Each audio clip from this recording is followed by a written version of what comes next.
Halo teman-teman semua, selamat datang di channel saya. Sebelumnya saya mohon maaf, 2 minggu kemarin belum sempat bikin video lagi karena lagi di luar kota. Nah, kemarin ada yang mengirimkan soal OSNK 2022.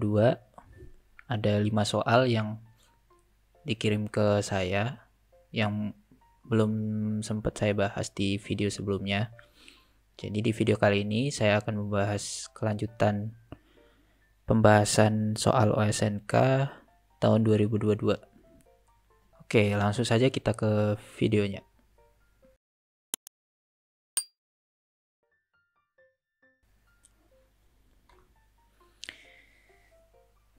Oke, soal nomor 1. Senyawa Z dengan rumus molekul C10H13Cl memberikan sinyal pada spektrum HNMR sebagai berikut. Ada signal geseran 1,6 ppm dengan multiplisitas singlet, terus geseran 3,1 ppm, multiplisitasnya singlet, sama geseran 7,2 ppm, sebanyak 5 hidrogen, multiplisitasnya multiplet. Berdasarkan data tersebut, di antara struktur berikut yang paling tepat untuk senyawa Z adalah kita analisa dari spektrum HNMR-nya. Untuk geseran 7,2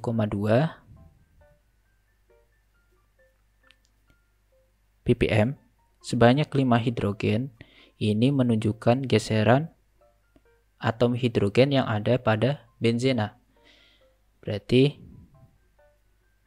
ada 5 hidrogen pada benzena. Benzena itu senyawa siklik 6, siklik karbon 6 dengan 3 ikatan rakap yang berselang-seling di dalamnya.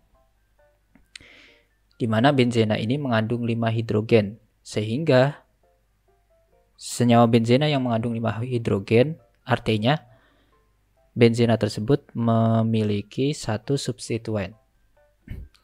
Sehingga kalau kita pilih dari kelima struktur yang diberikan, struktur yang nomor 3 ini salah karena cuma punya 4 hidrogen benzena. Kemudian dari geseran 1,6 sama 3,1, keduanya sama-sama memiliki multiplisitas singlet. Artinya apa? Hidrogen pada kedua geseran ini tidak saling bertetangga atau tidak saling bersebelahan. Makanya multiplisitas keduanya sama-sama singlet. Jadi kalau kita lihat dari keempat struktur yang tersisa, struktur yang paling tepat adalah yang nomor 2. Kenapa nomor 2? Kalau kita gambarkan struktur nomor 2,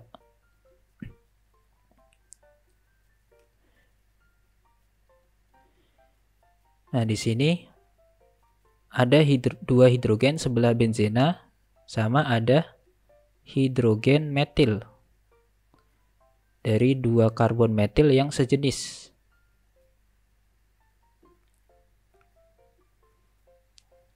Jadi 6 hidrogen metil ini sejenis. 6 hidrogen ini tidak memiliki tetangga.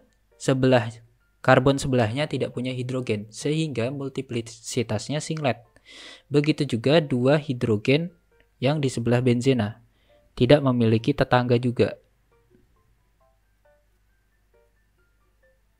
Sehingga multiplisitasnya singlet juga. Sementara kalau kita lihat struktur yang lain, struktur 1, 4, sama 5, hidrogennya itu saling bertetangga. Sama rata-rata pada punya tetangga, sehingga tidak mungkin struktur 1, 4, dan 5 jawabannya. Sehingga jawabannya yang tepat struktur yang nomor 2. Jadi jawabannya yang B. Oke, itu untuk soal nomor 1. Kemudian soal nomor 2. Diketahui isotop Br82 memiliki waktu paruh 1000 menit. Jika Anda memerlukan Br82 sebanyak 1 gram, sedangkan waktu pengiriman sampel senyawa sampel isotop tersebut selama 2 hari, maka massa NaBr minimum yang harus Anda pesan adalah, nah kita gunakan rumus kinetika radioaktif, di mana NT per N0 sama dengan setengah pangkat T dibagi T setengah. T setengah di sini adalah nilai waktu paruh ya. NT adalah jumlah akhir, N0 adalah jumlah awal. Nah, dari soal ini diketahui nilai NT yang jumlah akhir yang kita butuhkan adalah 1 gram. Nah, yang ditanyakan adalah nilai N0. Lalu diketahui nilai waktu paruhnya sebesar 1000 menit. Waktu terjadi peluruhannya selama 2 hari karena senyawanya dikirim dan akan sampai selama 2 hari. Nah, 2 hari ini harus kita ubah ke menit ya. Kita kalikan 24 supaya jadi jam, dari hari jadi jam, lalu kalikan lagi 60 supaya dari jam berubah jadi menit. Nah, kita hitung di kalkulator.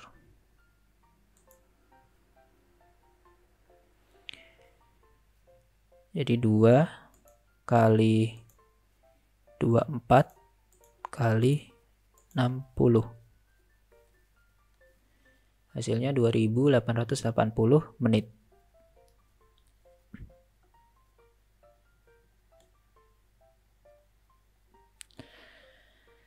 Oke. Baru kita masukkan ke rumus ini. Nilai NT-nya 1, N0 yang kita cari. Lalu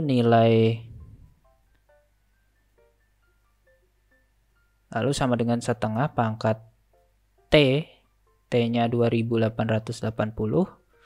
per T setengahnya 1000. Nah, kita hitung di kalkulator. 2880 dibagi 1000 sama saja nilainya dengan 2,88. Berarti setengah atau 0,5 pangkat 2,88. Hasilnya 0,13584.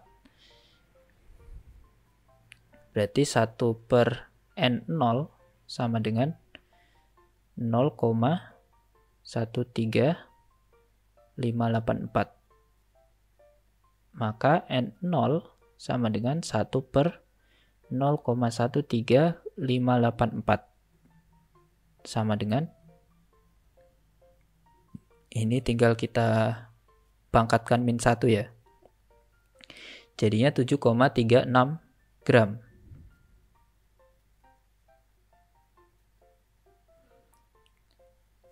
Oke. Tapi bukan ini yang kita cari. Ini masih massa BR82. Sementara yang ditanyakan di soal adalah massa dari Na23 BR82. Berarti kita bisa hitung dengan cara MR NaBr dibagi ArBr kali massa Br.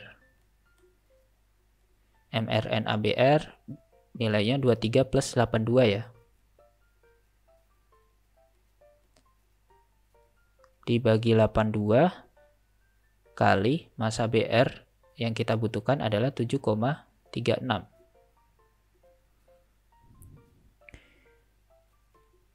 23 plus 82 dibagi 82 lalu dikalikan 7,36.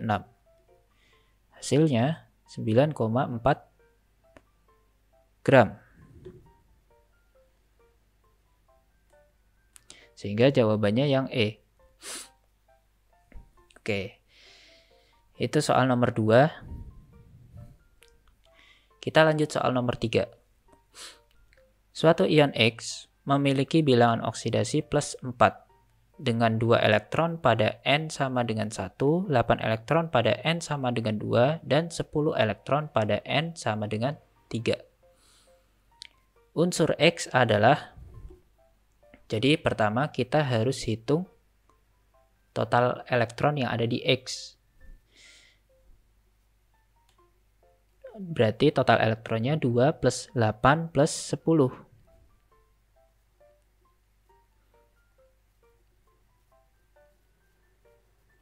Sama dengan 20 elektron. Nah, tapi ini jumlah elektron pada ion X yang bilangan oksidasinya plus 4. Atau pada ion X yang bermuatan 4+. Jumlah elektronnya 20. Nah, ketika atom X berubah menjadi ion yang bermuatan plus 4, artinya X sudah melepas 4 elektron. Maka jumlah elektron pada atom X adalah 24. Sehingga nomor atom dari X adalah 24. Nah, lalu teman-teman cek di tabel periodik unsur. Unsur yang nomor atomnya 24 adalah Cr. Sehingga jawabannya kromium ya.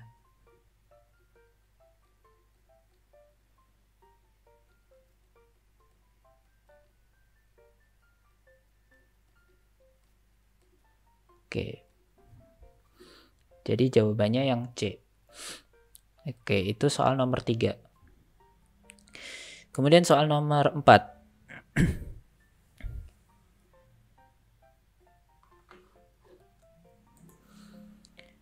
Oksigen terlarut dalam air memiliki nilai konstanta Henry pada suhu 25 derajat Celcius sama dengan 1,267 kali 10 pangkat min 3 molar per atm. Jika tekanan parsial oksigen di udara adalah 0,3 atm, konsentrasi oksigen terlarut dalam air yang berkesetimbangan dengan udara pada suhu tersebut adalah di sini diketahui rumus hukum Henry ya. Konsentrasi sama dengan konstanta Henry kali tekanan parsial gas. Nah, kita langsung masukkan aja ke rumusnya. Konstanta Henry-nya 1,267 kali 10 pangkat min 3. Tekanan parsial oksigennya 0,3. Nah, kita hitung di kalkulator.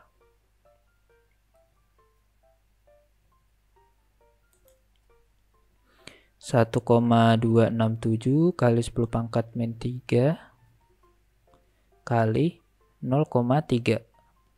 Hasilnya 3,8 10 pangkat min 4.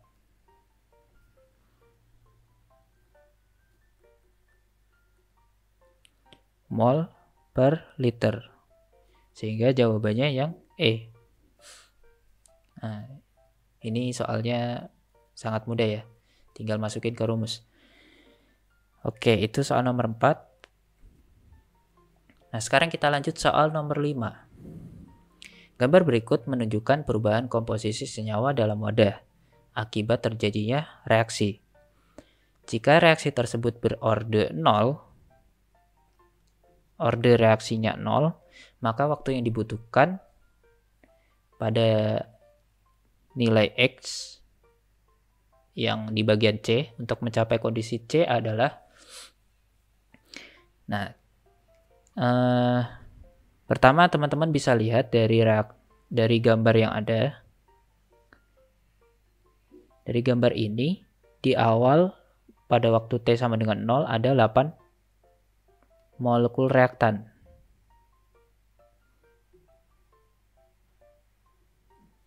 Jadi ada 8 molekul reaktan. Lalu saat T sama dengan 10 menit, ada 4 molekul reaktan. Artinya, pada T 10 menit, jumlah reaktannya jadi setengahnya. Atau bisa kita bilang T10 menit ini adalah nilai waktu paruh dari reaksi jika konsentrasi awalnya itu 8. Jumlah molekul awalnya itu 8. Nah, kita coba lihat rumus orde 0. Rumus waktu paruh untuk orde 0, rumusnya adalah T1 sama dengan konsentrasi A0, konsentrasi reaktan di awal, dibagi 2 kali K. K adalah nilai konstanta laju reaksi. Nah, kita bisa gunakan data dari A sama B. Saat konsentrasi A0-nya 8, nilai T setengahnya adalah 10 menit. Berarti T setengahnya 10, A0-nya 8 per 2K. Maka nilai K-nya sama dengan 8 per 2 kali 10. Ini bisa kita coret bagi 2, 4. Terus 4 bisa kita coret. Dibagi 2, hasilnya 2. 10 bagi 2, hasilnya 5. Jadi nilai K-nya 2 per 5. Nah, setelah itu kita masukkan dari data B sama C. Jadi dari B menjadi C, jumlah molekulnya jadi setengahnya juga. Dari 4 jadi 2. Berarti kita bisa gunakan rumus T setengah lagi. Tapi A0 yang kita gunakan bukan A0 sama dengan 8 lagi, karena reaksinya itu dari B jadi C ya. Yang kita tinjau di sini dari B jadi C. Jadi waktu setengahnya itu bergantung sama jumlah reaktan awalnya berapa. Jadi di sini A0-nya adalah 4. Karena dari 10 menit jadi X menit.